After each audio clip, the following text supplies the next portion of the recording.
ივანიშვილის გუნდი ყალიბდება პრაქტიკულად მაფიოზურ კლანად, რომელიც როგორც უნდა, როცა უნდა პოლიტიკური მოსაზრებით გაასაიდუმლოებს და საჯაროებას მოაკლებს ნებისმიერ პროცესს, ზუსტად ეს ხდება დღეს, გასაიდუმლოება უნდა ისევ იმ პროცესის, რომელიც გახსოვთ კაბელების საქმე, სწორედ თავიდან გასაიდუმლოებული იყო, შემდეგ მოეხსნა გრიფი, საჯაროებამ სწორად და ასე ვთქვათ, საზოგადოებრივი მეთვალყურეობის ქვეშაც წაიყვანა ეს პროცესი და ეხლა, როდესაც ბრალდებას და ივანიშვილს გაუჭირდა, ისევ დაადეს საიდუმლო გრიფი პრაქტიკულად და იმ გადაწყვეტილებას, რომელიც უნდათ, რომ სააპელაციო სასამართლოში მიიღონ, ნაკლები საჯაროების პირობებში რომ მოხდეს. კიდევ ერთხელ ვეთქვი, ეს არის ორგანიზებული დანაშაული, რომელსაც თავში უდგას ივანიშვილი და ის ყალიბდება და მისი გუნდი პრაქტიკულად როგორც მაფიოზური კლანი. მაშინ ასევე წარმატებით შეუძლიათ ნებისმიერი თემა გაასაიდუმლონ და საზოგადოებას აუგრძალონ ამაზე საუბარი.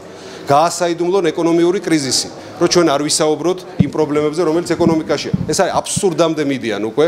მე ძალიან მიხარია, რომ არასამთავრობო ორგანიზაციები აქტიურად ჩაებმებიან ამ პროცესებში და მთავარი მოთხოვნა, კიდევ ერთხელ ვეთქვი, არის საიდუმლო გრიფი მოიხსნას და საჯაროდ საზოგადოებისთვის ხილულად წაიმართოს ეს პროცესი.